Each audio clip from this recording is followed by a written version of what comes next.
सनातन धर्म में एकादशी व्रत का विशेष महत्व है। हर महीने में 2 एकादशी मनाई जाती है और एक वर्ष में 24 एकादशी मनाई जाती है।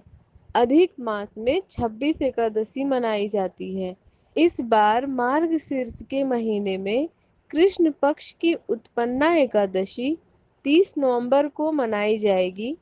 धार्मिक मान्यता है कि एकादशी व्रत के पुण्य प्रताप से व्रती को समस्त पापों से मुक्ति मिलती है, साथ ही सभी मनोकामनाएं अवश्य पूर्ण होती हैं।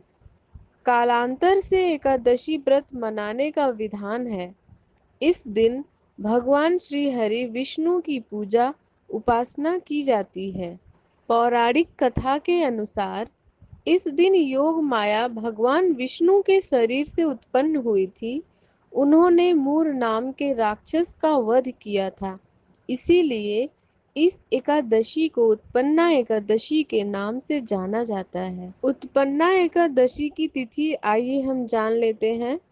हिंदी पंचांग के अनुसार 30 नवंबर को प्रातः काल में 4:13 पर एकादशी प्रारंभ होकर 1 दिसंबर की रात को 2:13 पर समाप्त होगी।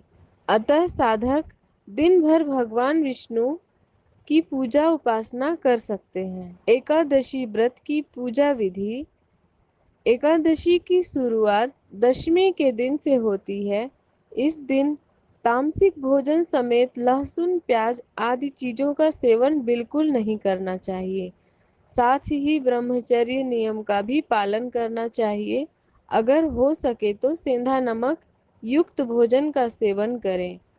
एकादशी के दिन प्रातः काल ब्रह्म बेला में भगवान श्री हरि विष्णु को प्रणाम कर दिन की शुरुआत करें। फिर घर की साफ सफाई करें। इसके बाद नित्य कर्म से निवृत्त होकर गंगा जल युक्त पानी से स्नान ध्यान करें। इसके बाद आचमन कर पीले रंग का वस्त्र धारण करें। अब सबसे पहले भगवान भास्कर को जल से अर्घ्य दें। फिर भगवान श्री विष्णु जी की पूजा पीले पुष्प, पीले फल, धूप, दीप, तुलसी दल से करें। अंत में आरती अर्चना कर पूजा संपन्न करें। दिन भर निराहार व्रत करें। व्रती को चाहिए तो दिन में एक बार जल और एक फल का सेवन कर सकते हैं। संध्या काल में आरती अर्चना करने के पश्चात फलाहार करें। अगले दिन पूजा पाठ कर पारण यानी व्रत खोलें। एकादशी व्रत की कथा। धार्मिक कथाओं के अनुसार माना जाता है कि स्वयं श्री कृष्ण ने युधिष्ठिर को एकादशी माता की जन्म की कथा सुनाई थी। एकादशी की कथा के अनुसार सतयुग के समय मूर नाम का राक्षस था। उसने अपनी राक्षसी शक्तियों का प्रयोग करके स्वर्ग लोक पर अपना आधिपत्य कर लिया था। ऐसे में इंद्रदेव और अन्य देवताओं ने विष्णु जी से मदद मांगी।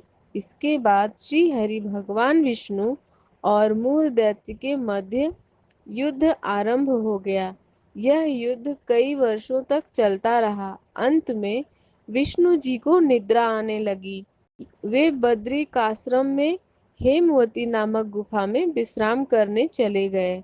मूर राक्षस भी उनके पीछे वहां पहुंच गया और सोते हुए भगवान को मारने के लिए जैसे ही सज्ज हुआ, वैसे ही भगवान विष्णु के भीतर से एक कन्या देवी प्रकट हुई और उसने मूर से युद्ध किया। घमासान युद्ध के बाद कन्या ने मूर का मस्तक धड़ से अलग कर दिया। जब विष्णु की नींद टूटी तो उन्हें आश्चर्य हुआ कि यह कैसे हुआ। कन्या ने सब विस्तार से बताया।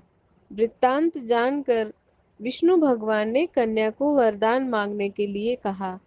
कन्या ने मांगा कि अगर कोई मनुष्य मेरा उपवास करे तो उसके सारे पाप नष्ट हो जाएं और उसे बैकुंठ लोक की प्राप्ति हो। तब भगवान ने उस कन्या को एकादशी नाम दिया और वरदान दिया कि इस व्रत के पालन से मनुष्य जाति के पापों का नाश होगा और उन्हें विष्णु लोक मिलेगा। दोस्तों, अगर आपको हमारी यह प्रस्तुति अच्छी लगी है तो कृपया हमारे चैनल को सब्सक्राइब करें और ज़्यादा से ज़्यादा लोगों को शेयर करें। जय श्री कृष्णा।